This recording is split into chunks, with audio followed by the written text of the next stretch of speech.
Welcome into the DNVR Avalanche podcast presented by DraftKings Sportsbook. Use code DNVR when you sign up for a new account to get amazing odds boosts every single day. Rudolph and Meghan coming to you live as it's an off day for the Avalanche, and I hope everyone did whatever they needed to do last night. Took a breath. You come back today refreshed. We're going to look at the first half of the season in general for the Colorado Avalanche. And we're not going to recency bias it because they played so terribly against them, Chicago, in the last game and their poor play over most of January, to be honest. We're going to look at it as a whole, the whole thing, not just the bad. We'll be a little bit all over the place, but let's start it off with the vibe check. Meghan, first half of the season as a whole, where are you at with the Avs? More or less okay with it, or a little bit under, a little bit overperforming? I would say they're underperforming at the moment. There are, as we'll probably get into, positives to derive from October, November. December is where things really seem to go off the rails. And so looking forward, we kind of pinned the All-Star break as the moment where we would begin to really have concerns if things didn't start to get turned around. We're about halfway through January, so there's still a little bit of time left for us to see some changes and some responses to these last stretch of games that have really made me feel underwhelmed by their performance so far. But because some of the strength of the play in October and November, especially when they were injured, they were able to do some things well with the penalty kill and the power play early on that have given me reasonable expectation that when guys return to health, if they can mentally reset, like we talked about in the post-game pod, I've not completely written off this team, but I think it's fair to say anybody who's been watching this team is probably disappointed in its performance as of late. Yeah, I would agree. I don't think there's any mistaking it. This team not being in a playoff spot is disappointing. Context doesn't really matter as far as certainly a vibe check goes. Yes, the Avs have been injured. This is still a team that should be able to make the playoffs, and I still think they will, but they have not made their lives easier in the second half of the season with what they've done in the first half. So there's some work to do, to be sure. Now, it's not all bad. It's not all good. There's a little bit of everything in here that we will get into. I want to start with maybe one of the most positive statistics in my findings. The Avs today, top 5 in possession metrics at 5-on-5. When it comes to puck possession, not getting into the goal scoring yet, we'll get there, but puck possession alone, they've been very, very good. Is that something, one, that's sustainable for Colorado, and two, that they can actually translate into quality hockey again? Absolutely. It feels like a remnant of the identity of the Colorado Avalanche team that has brought them success. It has been really dominant in the offensive zone, heavy on the forecheck to regain possession where they otherwise didn't have it. And one reason it stands out as a positive to me, too, is this is an Avalanche lineup that still sits atop with that statistic you just presented in the absence of someone like Valerie Nichushkin, who is one of the best possession players that they ordinarily have and really helps that metric. And even in his absence, players like Arturi Lehkonen, I'm sure, have been a key part of that. Nathan MacKinnon also good on that side of the puck. And then just looking at the Avs forward group being able to stay competitive in this way has been not only necessary of them as of late, because they absolutely need to stay out of their own end as much as possible and create chances. But going back to what I originally started with, it's a remnant of their identity that suggests they can get back to all of their identity that has brought them success before. It is interesting because there is certainly aspects of it, as you put it, getting back to their identity. There are certain things that the Avalanche just do as a quality hockey team when they're playing well that they do need to get back to. But at the same time, this year's team also needs to find its own identity to a certain extent in certain situations. They are not the same team as last year, beyond the obvious of, Evan Rodriguez and Nazem Kadri being different players, Burakovsky being out. Yes, obviously they have different personnel, but every year teams have their own feel, their own vibe, their own certain things that they do well or don't do well compared to previous years. So I do think it will be interesting, hopefully, how the Avs find those things and sort it out. Or, I mean, it's not impossible that they flounder through the second half of the year, but I wouldn't expect that.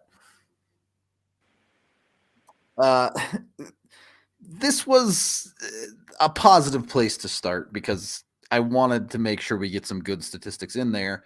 And it's not that all these other statistics for Colorado are bad, but for the most part, the picture it paints is a pretty middle of the road hockey team when you're talking about Colorado over the first half of that season. Now, Meghan, as you already talked about, there's a pretty clear cut definition line of when the Avs were pretty darn good and relatively healthy, and then the injured Avs and the not as good. December. I guess I'm curious on your thoughts of where you feel the Avs actually are. Are the statistics an accurate representation of this hockey team right now? Or do you lean more towards the two extremes? I do think they are an accurate representation of where they're at right now. And I think you can see where things look better for them in October and November, why that was. I imagine the Avs like a ship, and they had some holes spring up in their ship at the start of the season with injuries, and they're trying to plug in these holes. And in the beginning, they were able to plug so many of these holes, and they were able to get by and have one of the most dominant power plays through October, November, which is something to remember at a time like now where it is struggling to be effective in any capacity, that special teams are streaky in general. The penalty kill also started off bad. It started to trend in the right direction late October into November. Like, set aside special teams for a minute, because I love Jared Bednar's call out that it is a mirror of the 5v5 play too, because I think there's a lot of truth to that. These holes started to spring up in the ship to a point in December, I think, where there were just too many. They started sinking a little bit. They found it hard to plug up some of these holes. But the holes are the injuries, and it's not to completely brush aside the important context of this season outside of injuries. But keeping that in mind, there are players who are going to be returning to the lineup that, seeing some of the positives when they were able to patch up these holes in October, November, I believe it will still be possible. Again, targeting something like the All-Star break, I really think it's still a good timeline for this team, because you see Byram back on the ice. You see Manson back on the ice. Nichushkin's status is a little concerning because it's completely in his hands. We don't really have a timeline, but seeing some of these key players on the horizon getting close to returning makes me feel like they can get back to the success of October, November, and it will only go up from there because they started off from a place of having injuries and missing pieces. They've just been trying to plug holes, and it became more desperate than ever in December because more injuries cropped up than ever. But I think it gets better from here. I'm keeping my fingers crossed that there are just no more injuries. Jesse doing a little bit of reporting out at practice right now.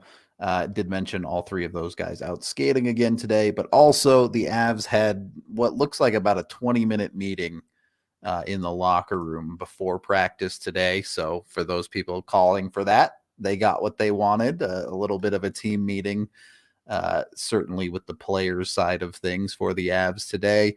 Also, no big surprise, but no Alex Newhook today, given his nose is very likely broken. Or Makar, which I think, I'm not jumping to any panicked conclusions because of how Bednar has been very forthcoming about giving players rest. And Makar has said recently that the rest is very necessary right now, especially for him personally. I would just call that out before I jump to any panic conclusions. That is very likely just a maintenance day. Makar has taken quite a few maintenance days this year. He's not been shy about doing that. So not too surprising on that front. And I'm sure Jesse will get comments from Bednar on lots of things today from practice. So keep your eyes out on that. Make sure you're following Jesse on Twitter at Jesse_Montano. Follow us too if you want. We have Twitter handles right here. You can see them. There's mine. Megan's is over there. If you're listening, it's at Meg Angley and at DNVR_Ruda. Yeah, we do Twitter things sometimes, occasionally. At least you and Jesse do a lot of cool reporting. So we got that going for us. We'll save the power play penalty kill for later. I do want to get into that in a little bit. But for now, I want to look at this team and I want to get into the goal scoring on a couple of different sides here. Defensively, they really continue to not be that bad. They don't give up a ton of goals for the most part.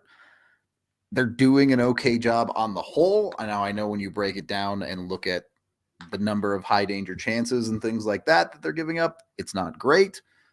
But is their defense still the building block that they need to work out from as they try and put this team back together?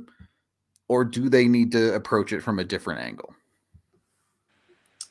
Like still a launching off point to build around, or an area that they might need to retool? I would say from a systems perspective more than building per se. How do they need to organize their team to get the most out of it? Out of the defense specifically? Yeah. It's a tough call out because some of the defensive breakdowns as of late happen from forwards not getting to their assignments on time and closing out guys in the neutral zone. And that is not to say that the decor has played to expectation either.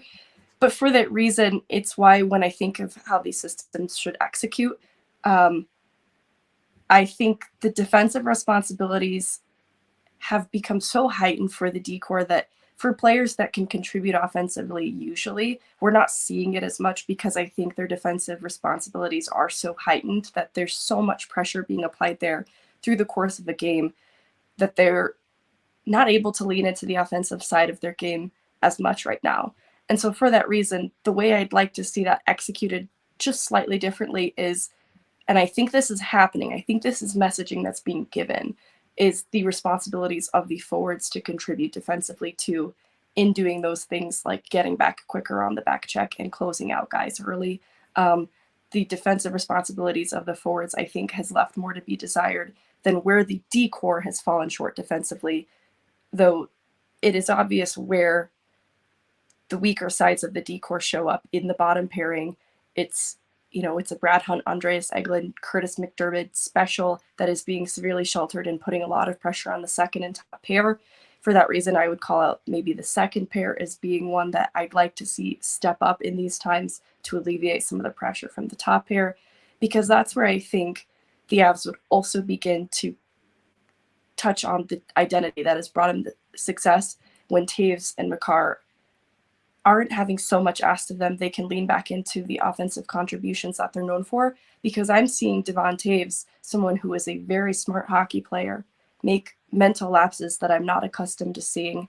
And I think it's because they're being run dogged right now. Two sides to that there. Fully agree. Anytime you're talking about defense, you have to understand there are more forwards on the ice than defensemen at 5-on-5. There are a lot of responsibilities on the forwards, and the third goal against the Avs the other night, JT Compher is a perfect example of just doesn't stick with his man, nor does he listen to the direction of Cale Makar on who to cover, and the entire play falls apart because of that. So keep in mind when you're talking about the Avs playing poor defense, it's not only on the actual defenseman. The other side of this, you're talking about the second pair needing to step up. And while I agree, is the solution there to find a different pairing that you run together consistently than Gerard and EJ? it's really easy to say that pairing hasn't worked right now because it very obviously hasn't. But where do you find a solution? To get one of Manson or Byram back. I'm kidding, but that is part of it. That's true. It's 100% true. The second one of those guys are back, but until then, can you make it work? It's rough because I think Bednar has experimented with those pairings looking different, and I don't think there's been an answer that anyone's particularly comfortable with at the moment. You just don't really see the best of Gerard if he is on a pair with EJ. And EJ really is better served in a bottom pairing role himself. And it's not to fully demerit EJ either. It's just that is where you've seen him a bit more comfortable playing to that role instead. So I don't know if breaking up the third pair and switching that up looks any differently, because there's not a lot of trust that has been earned there either. Because truthfully, I'm thinking of someone like Andreas Englund or Jacob McDonald or Brad Hunt. I really don't think Curtis McDermott should ever play outside of the bottom pairing. I don't think he should even play there. He should be a forward if you're going to put him in an NHL lineup. Beyond that, though, you're spot on. Jared Bednar clearly does not trust any of his options on his bottom pairing to play more than 10 minutes a night, really. It's just they're not getting enough minutes out of that pairing to seriously consider doing something. And the second pairing hasn't done enough for them to say, well, you're playing okay, let's put you on the top line, top pairing with someone. There has to be a certain level of earned opportunity, right? And it's just hasn't been there for either EJ or Gerard. So it's hard to move things around right now. And I am curious. I don't have the answer here, obviously, but I do wonder how limited Jared Bednar feels without Byram and Manson, because we know he really does like to switch up and try things with his pairings very, very often. With a full healthy lineup, he will throw out pretty much every conceivable version of his 6D given on the situation. So I do wonder if that is a pretty big hiccup in Bednar's systems, but hopefully one that comes to an end soon. Right.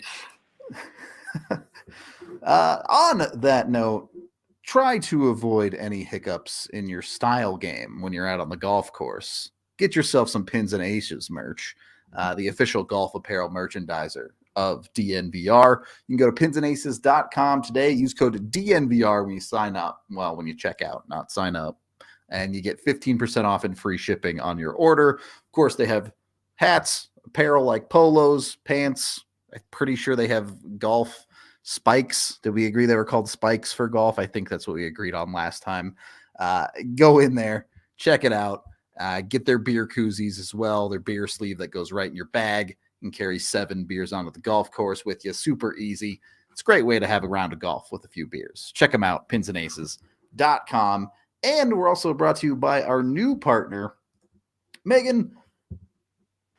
What's your favorite kind of sunglasses? I think, looking at the Excel sheet, DNVR as a whole really likes aviators. See, I expected this answer. I hate aviators. Oh no! What kind of frame do you like? So as a kid, I really liked I don't know their names. I'm not like a big hip guy on sunglasses. Just call them like the bike racer ones that are just like open on the bottom. Oh, I don't think I know what that looks like. I bet if I saw a picture, I'd immediately recognize it. Yeah, for like road biking, all the people in the Tour de France will wear sunglasses like these, basically. I used to really like those, but nowadays, and what I'm getting from Shady Rays is just like the super gigantor, the biggest ones that I can find. that aren't aviators because I need them and I want to look absolutely ridiculous like a wrestler from the 1980s. That's my goal. Are they do they have colored options like bright orange, if I'm thinking of the same kind? I didn't get I got the blue ones, but yeah. Those are I actually considered it too. They are really ridiculous, but they're also fun. I think they're awesome, and they're going to make me look really stupid, and I'm going to love every second of it. I cannot wait.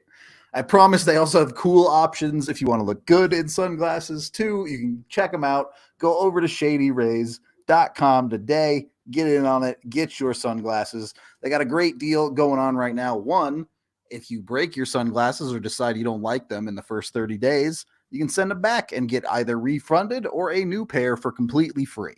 So they got you completely covered with that. You got to check them out. Go over to Shady Rays. They have a location at the Park Meadows Mall if you're local. Of course, you can just go to shadyrays.com too. Use code DNVR when you check out and get 50% off if you get 2 or more pairs of polarized sunglasses. So get in there, try yourself some Shady Rays. They're dope. Second period of the DNVR Avalanche podcast presented by DraftKings Sportsbook. We've talked about the defensive side. Let's talk about the offensive side. It's no secret that the Avs have not finished particularly well. They've gotten their 5-on-5 shooting percentage up to 6%. So it's not laughably bad. It's just regular really bad now. When you look at goals expected versus actual goals, you see the Avs are lagging pretty heavily behind. I believe they're expected about 79 goals at 5-on-5, and they've only produced 65. So, yeah. Is it reasonable to expect the Avs goal scoring clip to go up? Or are their forwards going to have to learn how to grind out games that are a bit more low scoring? It's really tough because everything I've known about last year's team, I would expect it to go up. I think that would be a reasonable expectation. But some of the criticism early on has been the depth forwards haven't had consistency because of injuries, and that could be one reason why the scoring just hasn't been there. But at least through like the latter half of December on, a lot of these players have been able to play alongside the same people, and they're still struggling to finish. And that's what's a little bit concerning, is you'd like to see some of the depth players especially rise to the occasion and grind through it, like you said. But it's been a lot of the top stars and players that's the other thing. Like at the start of this year, I was comfortable with the Avs depth options if they were to play as depth options. But like that was looking at depth that was considered Cogliano, Comfer, OC, Darren Helm. Maybe then, like Evan Rodriguez, it wasn't clear if he would audition and make the second line or not, or if he would be more of a middle six option. But that was even someone in discussions as Avs depth. And then from there, it was like, okay, where does a Ben Myers fit in this equation? Is Newhook a second line player or not? And if that was what the depth actually would have shaken out to be, I'd have every confidence that this gets better. But it's been a mess. I don't know. They have to, though. They do have to grind through it, because one of my disappointing moments from last night is this is a team that was struggling with a finishing problem, but was at least creating chances. And the margin or the window difference between shots last night was unacceptable. They just weren't creating the way that they need to. And that's where it becomes unacceptable to me. And I don't want to use just last night's game as a means to predict what they're capable of moving forward, but everybody needs to be creating chances. You cannot have nights where certain players just don't even register a shot on net. And that happened in last night's game, and it happened a couple games back. And that's why I expect it to go up, but I'm putting a lot of blind faith in them at the moment because they haven't demonstrated that. It's a great example, and you can put the Chicago game in a box for a second, but you look across this stretch of January and compare it to that stretch of December where the Avs were injured, but were still finding ways to win games. And the stretch in December certainly made you feel like the goals will come, where they're playing games where they're putting 40-plus shots on goal, somehow only getting one or at times even zero regulation goals out of those games. You're like, okay, this is ridiculous. The goals will come eventually. I still think there is a uptick to come in the Avs production, but you look at these games in January, and some of them there's good shot production. In others, you're seeing them struggle to get to even that 30 shot mark, certainly when the games are close or when they're not chasing late in the third period. And that's more concerning to me. It's if the chances aren't there, it gets a lot harder for the goals to actually show up. And that even includes, I think a lot of people like to overblow how many shots the Avs actually miss. Well, does Tiff have something to say? Well, you're muted. Total accident. So, I mean, jump in. If you got something to say, jump in. You look too like a glowing presence from above. So if you have any kernels of wisdom to make everyone feel better, I would trust you right now. I guess there's there's a question in the comments that I guess I could kind of maybe ask you guys. What is there like any real potential that Landy was at this 20-minute meeting this morning, or that any of the injured guys are ever really at these like team meetings to like kind of pump up the guys? I think a lot of people are just really attributing this dysfunction to a lack of leadership. But I would assume that Kale and Mac and a couple of other guys are probably providing that leadership. Yeah, I can't speak to Landy being there specifically for this meeting. I don't know. I'm not there. Jesse might know. But generally, yes, injured players are around the team all the time. Unless they're specifically away from the team getting treatment for something, they're at the practice facility, walking around, hanging out, even if they're not getting on the ice or not doing drills and stuff like that. They're there. They're certainly talking to the guys in some capacity. They didn't just disappear off the face of the earth. With that being said, there are differences between Landy being around the guys and Landy being involved in practices, involved in games, and having leadership that way as well. I think it's a real call out too, because Rudo's right. The other players that have been injured have been around, even on optional days. They're still around, participating in these meetings. But I don't want to assign too much value to this either. But if Landeskog was up north with family, I think he has been physically away from the team for some amount of time too, that I think that has contributed to why people haven't seen him around the arena, especially like in December. I know that was a thing. And so that would make it difficult for him to even be in those meetings if he was away. But I don't doubt that he's in communication with them, but I do think it makes a difference to have him there physically. So I'd be curious when Jesse has seen him around the arena last, or if he has still been up north as of late. Yeah, like obviously the number one thing is the rehabilitation of the injury. So when it is things like that, whether it's time with family or seeing a specialist up there or whatever, the players are going to do what they need to do.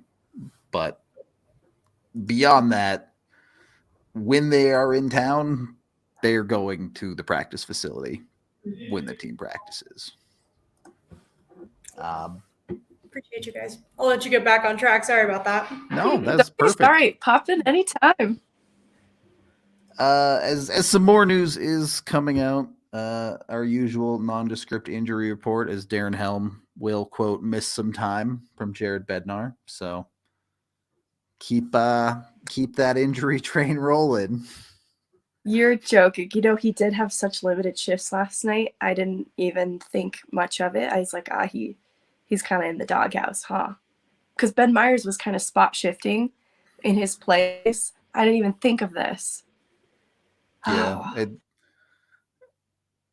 didn't play a whole lot after that second goal where he got absolutely torched. But I thought that was why. Oh, well, that's rough. maybe he got absolutely torched because he got hurt. Math's adding up. Unfortunate that the injuries keep rolling for the Avs. Hitting their depth right now as it's now Malkin and Helm. Both who have been injured recently. But we'll see. We'll see how all that turns out. I'm still a believer as long as their big names don't get hurt, they're a playoff team. But different topic for a different day. For today's topics, I mean, we got to do it. We got to talk about the special teams. And I'm actually not that negative on them as the whole, right? The Avs right now, today, if you went in, would have a penalty kill at 21st in the league, which isn't good, but you're not talking about unmitigated disaster terrible. And on the power play, sit at 13th. So a little bit above the halfway mark of the league. Now, the power play especially is the time of have and then the time of have not. Certainly since the beginning of January, it's been a very, very harsh regression back to the norm.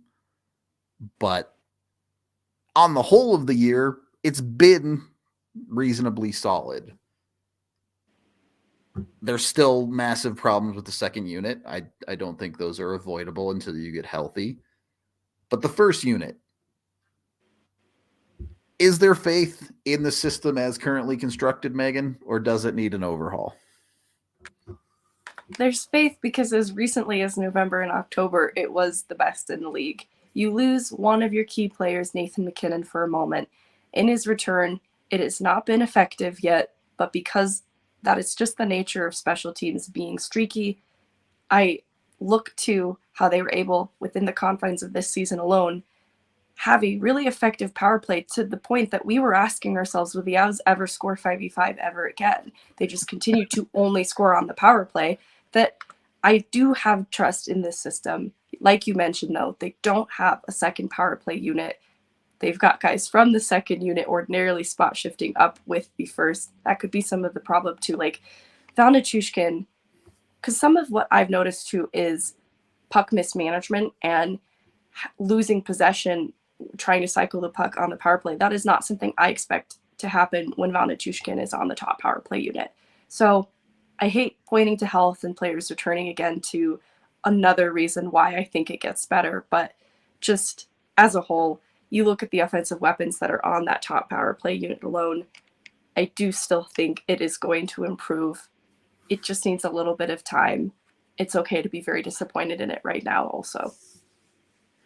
So are we chalking up the one for their last 25 or whatever it is as entirely just streakiness, full stop? Or are there specific things you would like to see it work on besides get players back? I'm laughing because I was thinking about this earlier today, and I'm not sure what to say because individually, I think I would prescribe something different. Like, I like to see Nathan MacKinnon show a little bit of variance in his shot selection on the power play. Shooting from the left circle alone, that one-timer from the left circle has not always been very effective, but I've seen spots of brilliance when I see him vary from that just a little bit.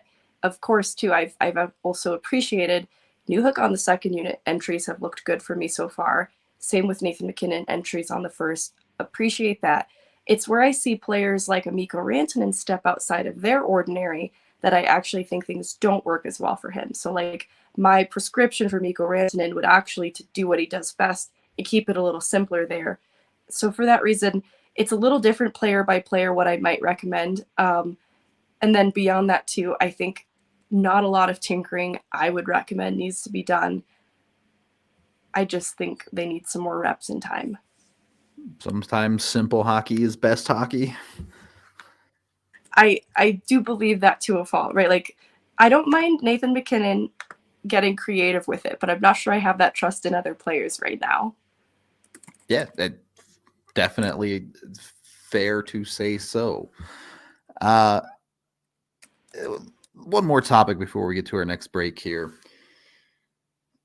Going into this season, the big question was who is going to be the Colorado Avalanche 2C. You are 40 games into it for Colorado. I think it's pretty clear Alex Newhook has not earned the job. So, in my mind, it's come down to, do you trust Evan Rodriguez in that position? Or are you just going to plan on getting a 2C at the deadline? I really like Evan Rodriguez, but I don't even think they're utilizing him in that way now as like an audition to see how it might go. And I don't think JT Compher is that solution either. I do think they're going to target a center at the deadline. Okay. So at best, nothing has been decided for the first half of the season, and at worst, they're going outside the organization for sure at this point. Not that that's a bad thing, just that their internal options have not risen high enough to fill the position. I still think we see too. I mean, it depends on how they look when they return to health, but Of course. I still think Evan Rodriguez has earned an elevated role. I just don't know that it is at center specifically. I think they keep him at wing. And it's tough with Erod even, right? Because yes, he has played very well, but he missed a bunch of games in the middle there, so you don't have as big of a sample size to say, oh, he's sustaining this or not. So it's just a tough spot for Colorado in that regard. We keep getting asked about this after every loss, so I'll bring it up. The expectation is they're not going to rush into making that move. I would be surprised to see that happen. Certainly would be crazy to see that happen before the All-Star break and really before the deadline at all.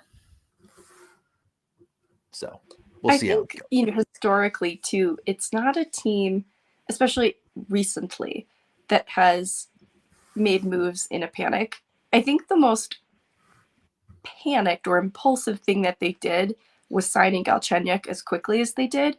But even that was one very low risk move that didn't harm the organization in any way. Because this is a so much bigger acquisition, I still feel they are not going to accept any low offers, that they are going to have patience. And that is why I expect it to happen as close to the deadline as possible. We kind of lived through an era of the early years of Joe Sakic and Patrick Waugh, the organization, where they did make a lot of those snap decisions with players, and a lot of them did not work out very well for them. Both trade deadline acquisitions and off-season free agency signings. Names like Brad Stewart come to mind. Guys like Mikhail Bodker at the trade deadline, although Bodker did play very well for them, but they missed the playoffs. So bigger picture, certainly seems like something the Avs have learned from that era is to not rush into major acquisitions. On that note, this isn't really a major acquisition, but if you're looking to get yourself some Breckenridge Brewery, you can get it at your local liquor store. Go to thebreckbrew.com and find the Breck Beer Locator to find out a liquor store near you anywhere in the United States. And some places in Canada. I'm getting word from the people starting to make its way into Canada here and there. So you can get it even up there. Of course, you can get it down at the DNVR bar too. 8 different kinds on tap. So come on down to the bar and have yourself some delicious beers. And I don't want to tell you the Avs are going to win games when you're at the bar, but at least you'll have some friends to drink with if they don't. So you've at least got that going for you. I'm a fan of the Amber Ale. There's literally dozens of flavors from Breck Brew, so they've got you covered no matter what you like. We're also brought to you by Green Mountain Dental Group. Megan, have you ever had major dental work? I've had my wisdom teeth removed. I guess that counts. Counts enough. So I not had my really, first though. cavity this year. I'm so Your embarrassed. first cavity And it was this 2. year. It was 2 at once. That's nothing. I know, but then I lived on this high for so long. Like, I've never had a cavity. So I did get some cavities filled as well. All right. Well, don't be like Meghan and get 2 cavities at once. Go to Green Mountain Dental Group instead. Never mind that I've had literally dozens of cavities in my life, but we won't talk about that. Green Mountain Dental Group will also help you take care of your teeth at home. When you get a cleaning, x-ray, and exam with them, you get a free Sonicare toothbrush so you can prevent cavities all by yourself at home, taking care of your teeth. Third period of the DNVR Avalanche podcast presented by DraftKings Sportsbook. Before I keep peppering you with questions, is there any topic you specifically wanted to get into about the first half of the season with the Avs? I mean, it might be not the most worthy of topics, but I personally have been satisfied with goaltending. I know that there have been stretches of less good games, but you look at the gamble that Colorado took in net at the start of this season, and that has been among the least of my concerns. And I actually have a lot of hope for when this team is healthy, a Georgiev, Francouz backstopping them in net, I do feel comfortable with as a solution. Yeah, it has experienced a little bit of the extremes like the rest of the team has. There had been that one stretch for Georgiev where it was a little bit rough for a while, but ultimately, guy's got a .914 save percentage this year with a 2.75 goals against average. His underlying numbers, the advanced statistics, still very, very good on high danger chances, and the low and medium danger chances are starting to move in the right direction. And ultimately, when you look at what he's doing this year compared to his career statistics, he's more in line with his better years than he is with the last 2 poor years in New York. So I think it's not that you can't ask for more out of him, but he's done a solid job. I think that's a good call out too about the previous years, because he was trending in this direction of having worse years year after year after year. That not only is he trending in a better direction, but it's his first season getting to assume the role of starting position, more increased responsibility than ever before. And there's a lot of different ways that could go, but this is one of the more positive outcomes. Yep. In my mind, he's squarely in control of the starter job, barring bad things happening. Bednar did confirm today that Landeskog has not been in Denver. So I think that's an interesting piece of information when you look at the stretch of games like December and January that have been poor for them, have also been a period of time that he is physically away from the team. I don't necessarily want to enable the conversation in the chat about leadership, like for or against, but I do think having Landeskog physically around the team is a benefit. You obviously want to see him back on the ice too. It definitely matters to have a guy like that around the room, whether it's to get guys up or to calm guys down. Either way, it definitely makes a difference. I don't think it's as big of a difference as it would be if he was sitting there on the bench in the middle of a game, but those are 2 different scenarios. So don't have to rehash all that out again. Goaltending, I agree with you. You've gotten all that you want and need out of Francouz and Georgiev for the most part. Just kind of need the guys in front of them to start playing a little bit better. All right. Halfway through the year, let me ask it to you this way. Can the Avs still win the West?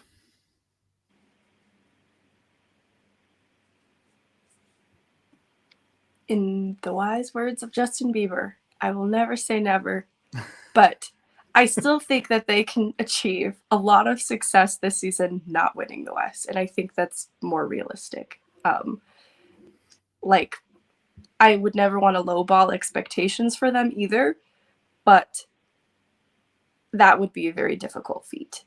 Doesn't mean that they can't still rise in the Western Conference standings. And I think that this is a team too that's going to start getting in this back half of this, going to start getting going in the back half of the season, get themselves back into a playoff spot.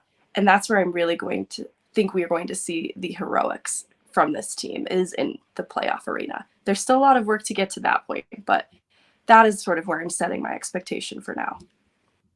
So just for a little bit of context in the standings right now, for the top of the West, Dallas and Vegas separated by 1 point at the top. Both have played 43 games, the Avs 40. So even if you say the Avs win all 3 games in hand, they would still be 9 points back of Vegas for the lead of the West. And that's being awfully generous, just giving them 6 points, assuming they win all of their games in hand. That's a lot of ground to make up. You're talking about 15 points that the Avs have to make up at that point. It's pretty tough to see them winning the West. It's pretty tough to see them winning the Central Division.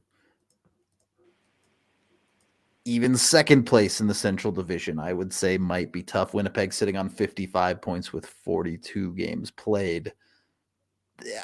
Maybe not out of reach. Avs 12 points back. If they win those games in hand, they're only 8 points back. You're having that conversation, especially if the Avs get healthy. But realistic target right now is probably that third spot in the Central Division with Minnesota, who's currently 7 points ahead of them, and the Avs have 1 game in hand. A 5-point deficit, that you can make up pretty easily. If they make it into the playoffs in a wild card spot too, whatever. Pretty comfortable with this team is going to be very good if they're healthy in the playoffs. They just need to get in. Yes. Where is the concernometer out of 10 right now about the Avs missing the playoffs?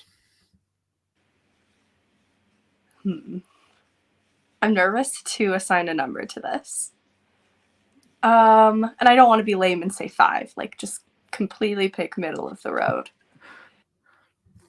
I'll say 6. Okay. So on the higher side slightly. It is on the higher side. Like even the injury reports from practice today, Darren Helm has hurt himself related to the pre-existing injury that he had been rehabilitating. And Manson, Byram, Nichushkin not close to return. Landeskog's not in Denver. I still don't think that moves the needle completely, but it's not good news. It's not. It's definitely not good news. I don't think I could put myself over a 5 right now. I think I'd probably even be at a 4 unless they completely just bomb out the second half of January. If they get to the All-Star break as in striking range of teams, it's hard for me to really start being concerned before that. That's when the season really ramps up for Colorado. I was talking about this in the Discord as well. The Avs have the 7th easiest schedule remaining in all of the NHL. They play a lot of winnable games. Now, I get it. Everyone's coming off of a game that the Avs just lost to Chicago, so they might not feel very good about that. But on any given night, any team can beat any team. And I certainly believe the Avs, even as currently constructed, are competitive with the middle of the pack and should be regularly beating teams in the bottom 10 of the NHL. I'm only laughing because that's one frustration from last night is the Avs did not play well, but they, in my opinion, were still a higher skilled team who was just making boneheaded mistakes. That's why it's so frustrating. That's why I still believe in the skill upside too with this team. But they have some things to do to prove themselves to us as well. So I liked early. the call out you had about their identity and how what the identity has been before might need to be modified a little bit this season because they are a different team in ways and their circumstances are different from last season. And I think that's an interesting call out. I really like it. I do think that I don't know the exact answer to what that new identity would be, but I do think that's an interesting call out and worth this Avalanche team evaluating. Well, and a Stanley Cup champion gets the benefit of the doubt that they're going to prove who they are in the next season, right? And we've given them that through pretty much the entire first half of the year. Again, I'm probably not saying it's really, really time to prove it until the All-Star break, but let's go. Let's start seeing the Avs prove who they are and what they're capable of. That's pretty much everything I want to cover. Looks like we have one super chat to get to. If Tiff is around. I think it's for you, Rudo. Did you see it? I didn't. It's Micah saying Rudo on ice level. Love it. Yeah, definitely in some arena somewhere. I don't even know where this is. I don't. This is just some raw footage I got off of the internet. So definitely at this building doing this with perfect sound quality for sure. Thank you for the $10, Micah. Much appreciated. Megan, any final thoughts on the show before we get out of here? No, I think that covers it. I hope everyone listening is doing well. I know this is a tough point in the season to be at, but I think we can all agree we've seen a lot worse too. Seen a lot worse not that long ago either. 7-8 years ago is all you have to go back. And I did talk about that today too. Technically, if the Avs can find a way to win 2 or less games only, they could still have less than 48 points this year. It's still possible. Why is your brain this way? Why would you do this to us? Because that would never, ever, ever happen. So true. Very true. The Avs could ice the Colorado Eagles for the rest of the season, and even they would get at least 3 wins. I think that's true, especially if Charles Hudon is playing. I'm kidding. Oh, my God. Oh, my God. Where's the couch? You got a Hudon couch in that house? I think so. Everyone should have one. We're going to get out of here for the day. We appreciate all y'all hanging out with us. We got game tomorrow where we'll have you fully covered. You know the drill, pregame, watch along, and post-game. And then next week, lots of games. 4 games next week. We will have an off-day show where we will likely look around the rest of the league and their halfway point. So be sure to tune in next week as well. Like and subscribe here on YouTube. We love you, and we will talk to you on the next one.